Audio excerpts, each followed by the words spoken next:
오늘 말씀은 너무너무 우리가 잘 알고 좋아하는 말씀입니다. 말씀이 너무 간단하면서도 이 말씀에는 깊이 있는 말씀이 있어요. 먼저는요, 주의 말씀은 뭐라고 말씀하셨죠? 내 발의 등이요. 하나님의 말씀은 그 어두운 밤길을 밝혀주는 횃불이나 그 등불이라고 말하는 거죠. 지금 지금으로 말하면 랜턴, 플래시라이트라 같은 의미가 됩니다. 저도 그런 경험이 있는데 여러분들 그런 경험 있으세요? 넘어진 경험요? 예전에 제가 그 버크에 살 때였어요. 어디에 살았냐면 여러분 잘 아시는 그 버크 월마트 그리고 자이언트 그 뒤쪽에 살았거든요. 그래서 집에서 뭐 자이언트나 월마트를 이렇게 쉽게 갔어요. 길 따라가면은 이렇게 돌아서 가는데 저희 집에서 이 월마트와 이 자이언트까지 가는 샛길이 있어요. 그래서 그 샛길로 가면 한 5분, 10분이 걸리지 않아요. 그 샛길이 있는데 그 샛길로 가기 위해서는요, 그 작은 숲을 좀 지나야 돼요. 그래서 너무너무 자주 왔다가 하는 길목이기 때문에 눈을 감고도 갈 수가 있죠.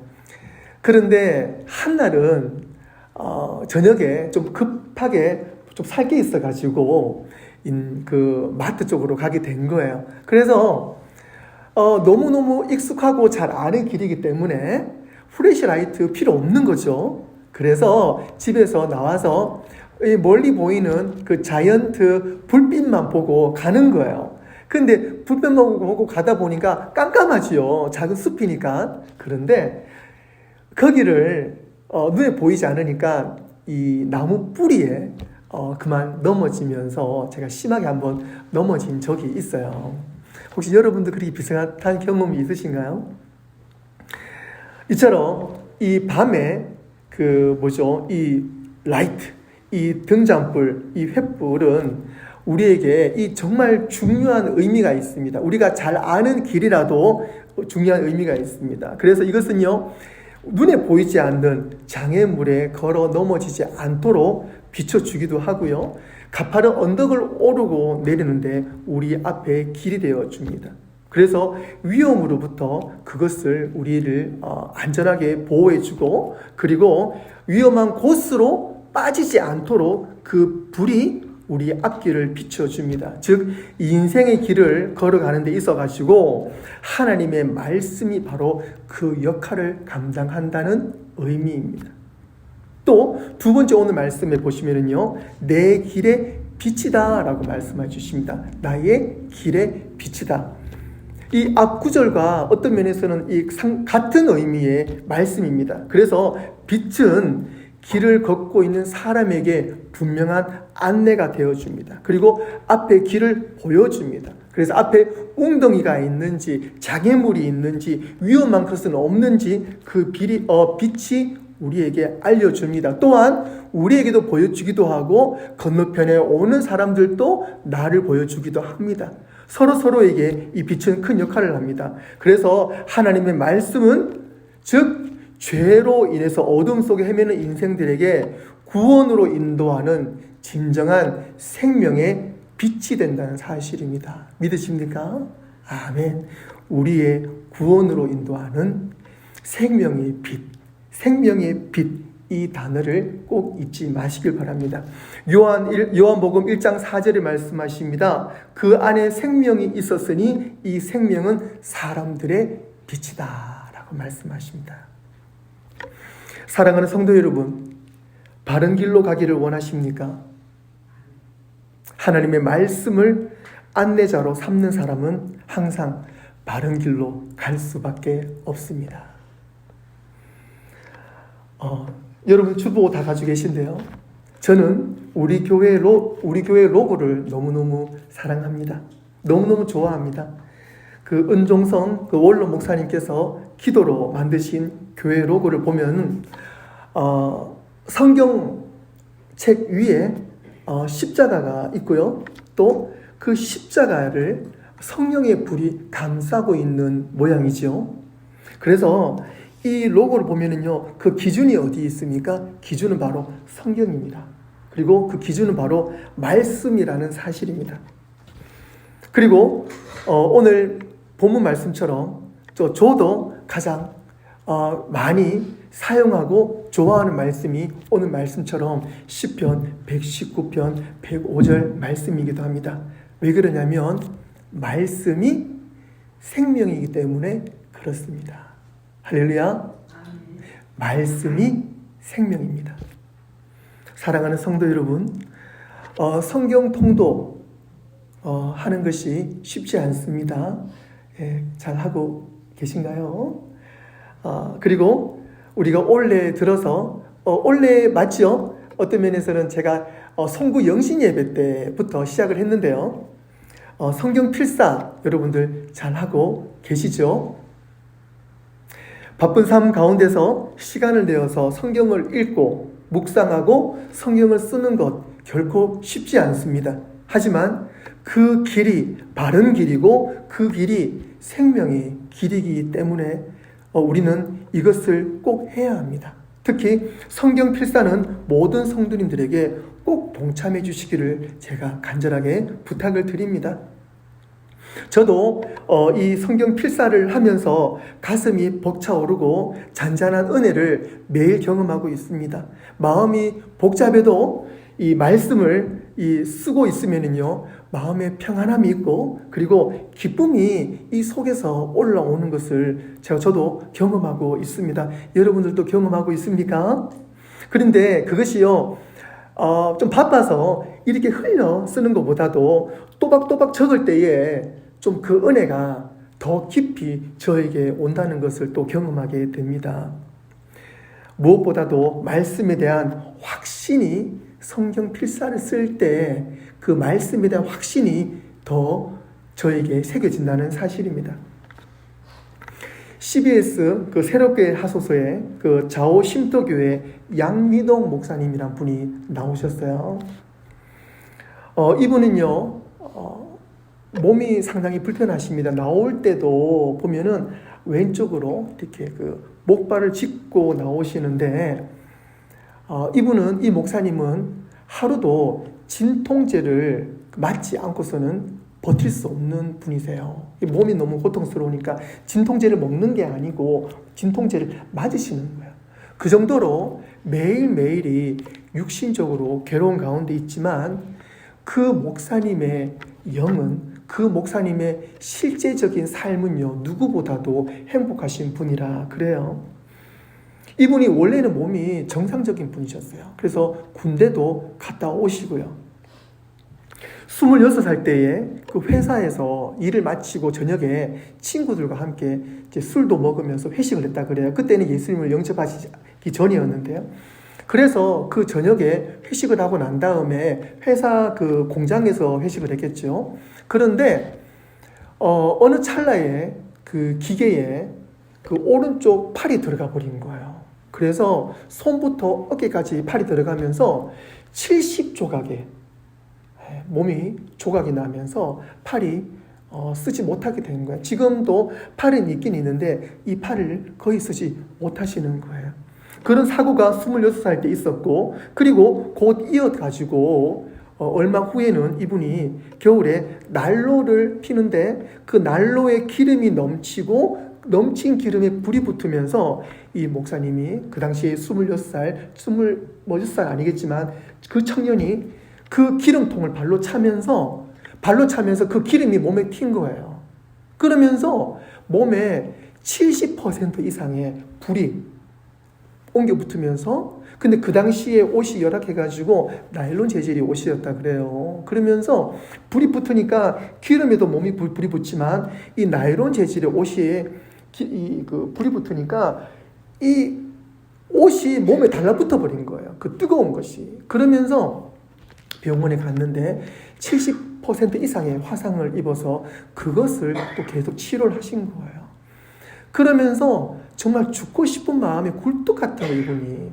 그러면서 그 몸을 치료하면서 집에서 이제 가료를 하는 와중에 또 아니나 다를까 몸이 불편하니까 화장실을 갔다가 오면서 그 한국에는 화장실이 다 이 물 청소를 하면서 미끄러워요. 거기에 또 넘어지신 거예요.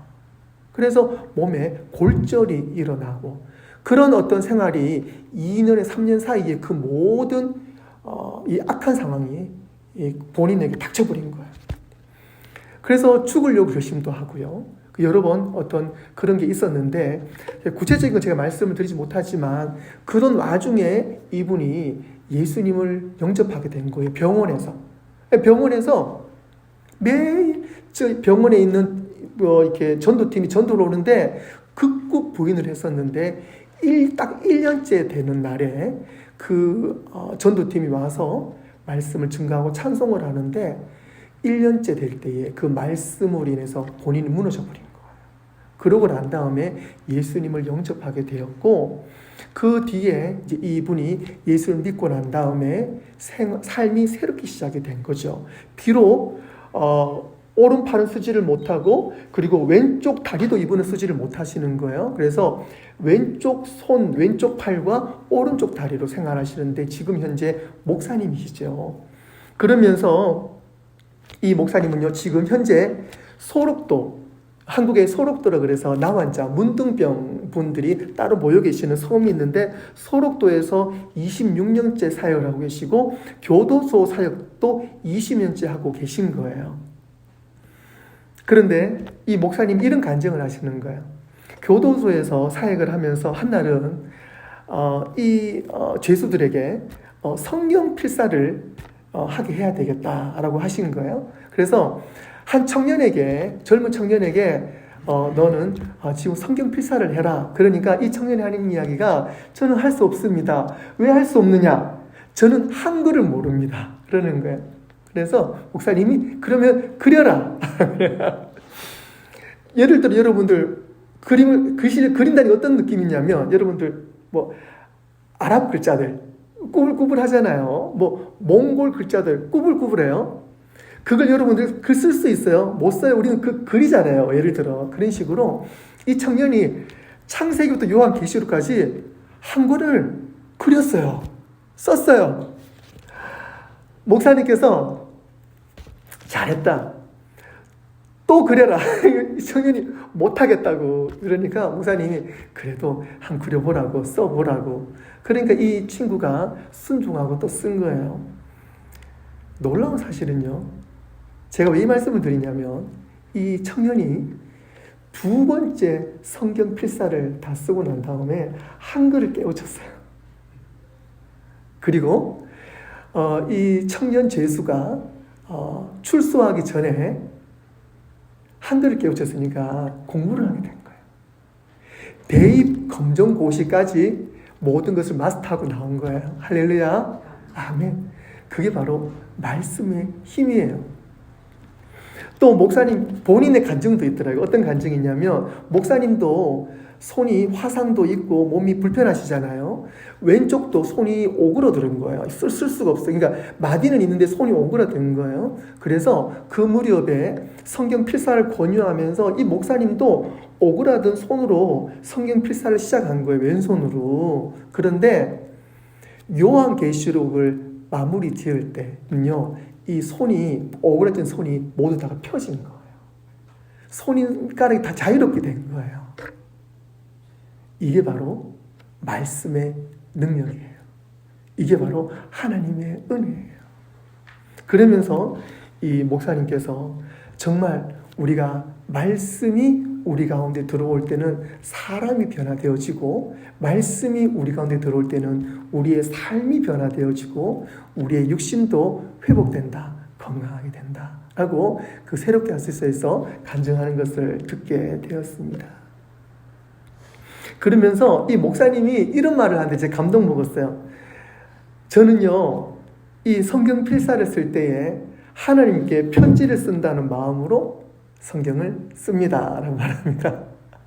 그래서 저도 좀 마음을 좀 더 바꿔먹으려고요. 그냥 쓴다가 아니라 하나님께 편지를 쓰는 마음으로 저도 한번 그 마음 써보려고요. 얼마나 그 마음이 귀한지 모르겠습니다. 말씀이 예수님이십니다. 믿으십니까? 말씀 안에 능력이 있고 말씀이 생명입니다. 말씀이 우리의 진정한 빛이 되십니다. 성경을 쓰게 되면 어떤 장점이 있을까요? 첫째, 하나님을 직접 만나는 순간을 경험할 수 있습니다. 요한 사도는 요한복음 1장 1절에 말씀하시죠. 태초에 말씀이 계시니라. 요한 1서 1장 1절에서 말씀하시죠. 태초부터 있는 생명에 관하여는 이라고 말합니다. 그래서 우리는 말씀을 적을 때에 우리는 태초에 생명 되시는 예수 그리스도 말씀을 만날 수 있다는 사실입니다. 이런 사실을 알고 우리가 어떻게 말씀을 안 만날 수 있습니까? 태초부터 말씀이 계셨던 것처럼 그 말씀이 생명이 되셔서 쓰는 순간부터 하나님의 말씀이 그대로 나에게 전해지는 것을 우리는 경험할 수 있을 것입니다. 하나님을 만날 수 있다는 것입니다. 그래서 성경을 쓰므로 하나님과 정말 친밀한 관계를 계속 유지할 수 있습니다. 하나님과 친밀한 관계를 가지면 어떨까요? 하나님은 우리의 아버지 되십니다. 그러므로 우리의 필요를 채워주시고 아픔을 싸매어 주시고 따뜻한 사랑으로 위로해 주십니다. 시편 119편 50절 말씀 우리 함께 읽어볼까요? 시작. 이 말씀은 나의 고난 중의 위로라. 주의 말씀이 나를 살찌기 때문이니라. 아멘. 이 말씀은 고난 중에 위로라. 주의 말씀이 나를 어떻게 하셨다고요? 살리셨다. 말씀이 우리를 살리실 줄로 믿습니다. 둘째로는요, 영적인 쉼을 가지게 됩니다. 말씀을 듣게 되면은요, 영적인 쉼을 가지게 돼요. 말씀을 우리가 듣게 되면은요, 말씀을 취하게 되면은요, 영적인 쉼을 가지게 됩니다. 사랑하는 성도 여러분, 바쁘십니까? 성경을 쓰시기 바랍니다. 그리고 말씀을 묵상하시길 바랍니다. 그리고 쉼을 가지시기를 바랍니다. 혹시 안 바쁘세요? 그러면 2번 쓰시길 바랍니다. 그리고 꼭 영육의 쉼을 가지시길 바랍니다. 여러분들 영적인 쉼을 가지세요. 한국 카이스트 연구소에서 발표한 자료를 제가 보게 되었어요. 인간은 삶을 위해서 잠을 꼭 자야 된다고 합니다. 당연한 이야기죠. 그런데 그 이유를 밝혀낸 거예요. 그 이유는 잠이 항상성을 유지하기 위해서 꼭 필요하다고 합니다. 호미오스테이시스, 항상성은 생물체가 끊임없이 변화하는 외부 환경과 내부 환경 속에서도 생리적 상태를 일정하게 유지하는 기능이라고 사전에서 말하고 있어요.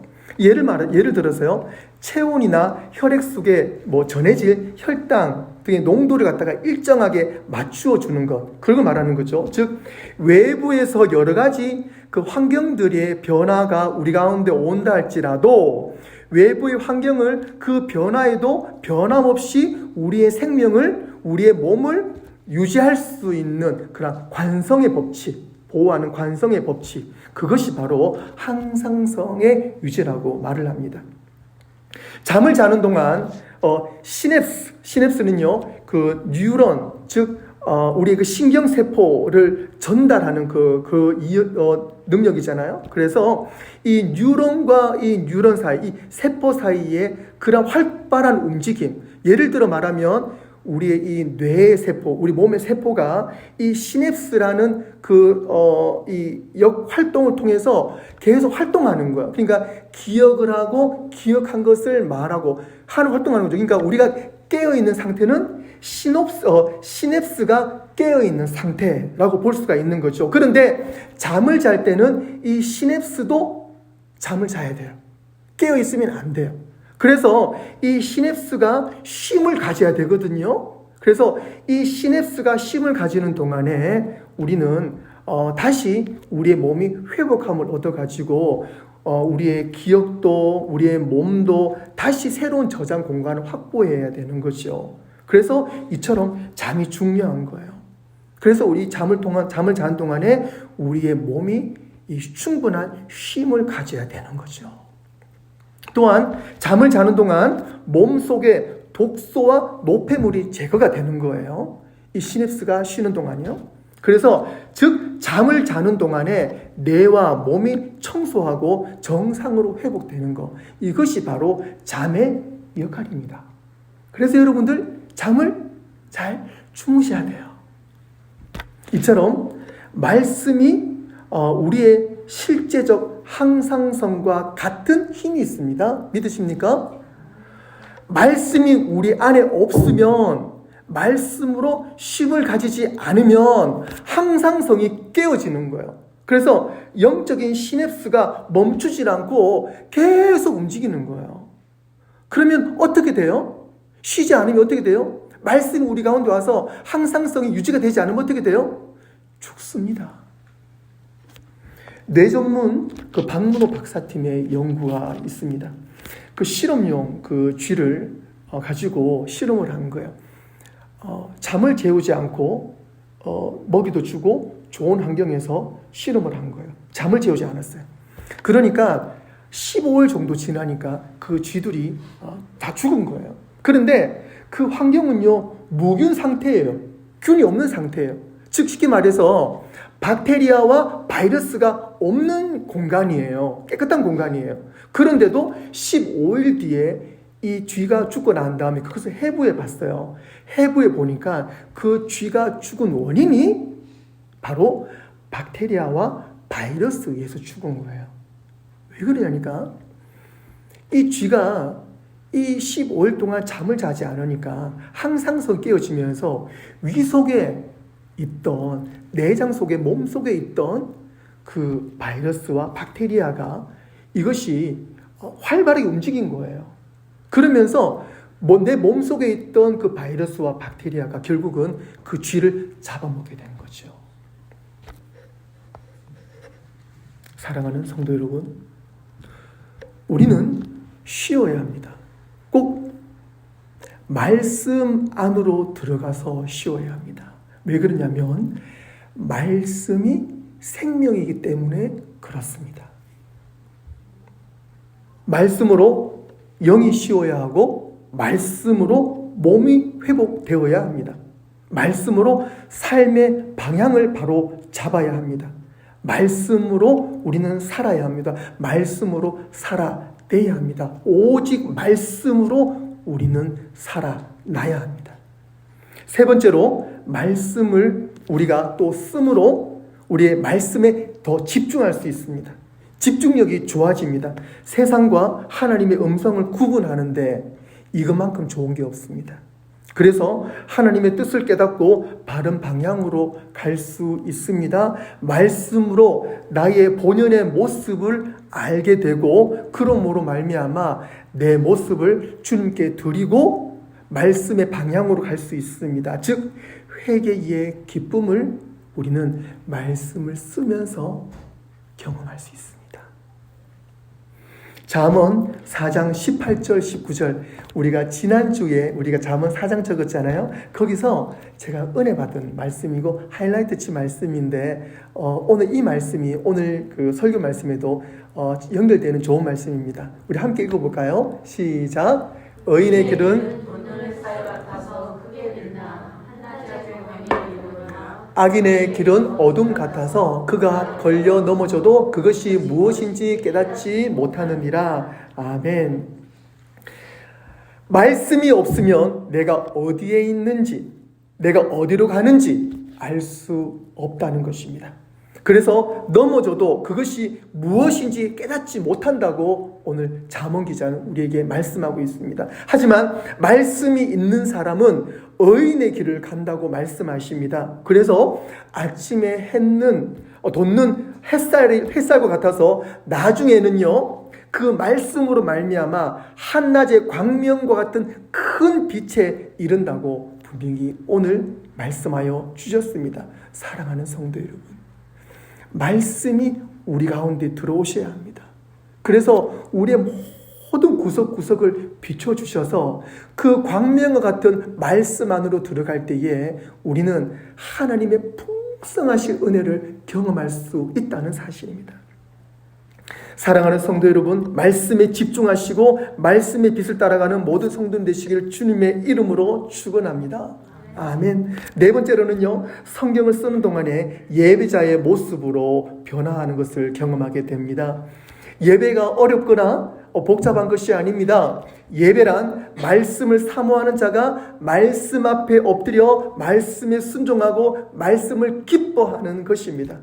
말씀을 써 나갈 때에 우리의 모습이 예배자의 모습으로 변화하는 것을 경험할 수 있다는 사실입니다. 마지막으로 삶에 힘이 생기고 그 긍정의 에너지가 옆 사람 이웃에게 전달됩니다. 바로 전도의 힘의 근원이 말씀에서 나온다는 사실입니다. 전도는 내 힘으로 하는 것 아니지요. 내가 전도하면 사람을 가리게 되고 부끄럽고 욕먹으면 화가 나고 나중에는 내가 시험에 들게 됩니다. 하지만 제자들이 목숨을 걸고 복음을 증거한 이유는 바로 말씀이신 예수님을 만났고 그 예수님이 그들과 함께 하시기 때문에 목숨도 아깝지 않고 복음을 증거하고 전도했다는 사실입니다.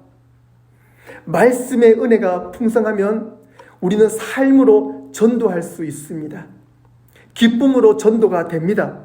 왜냐하면 말씀으로 우리의 삶이 기쁘고 힘이 넘치기 때문에 그렇습니다. 사랑하는 성도 여러분, 말씀의 성도 되시기를 주님의 이름으로 축원합니다. 이제부터 말씀 되시는 예수님을 진심으로 사모하고 그리고 그 말씀에 경청하고 그리고 그 말씀을 간직하고 그 말씀을 증거하시는 우리 사랑하는 모든 성도님 되시기를 주님의 이름으로 축원합니다. 기도하겠습니다. 하나님, 오늘도 우리에게 귀한 말씀 주셔서 감사합니다. 말씀만이 우리의 진정한 빛이 되어 주시니 감사합니다. 말씀을 우리에게 허락해 주시니 감사합니다. 주님, 이제는 우리의 진정한 빛 되시고 우리의 진정한 길 되시고 우리의 진정한 생명 되시는 말씀을 떠나지 않기를 소원합니다. 주님, 말씀 되시는 예수 그리스도께서 우리와 늘 함께 하시고 우리를 바른 길로 인도하여 주시옵소서. 주님의 은혜 감사드리오며 예수님의 이름으로 기도드리옵나이다. 아멘.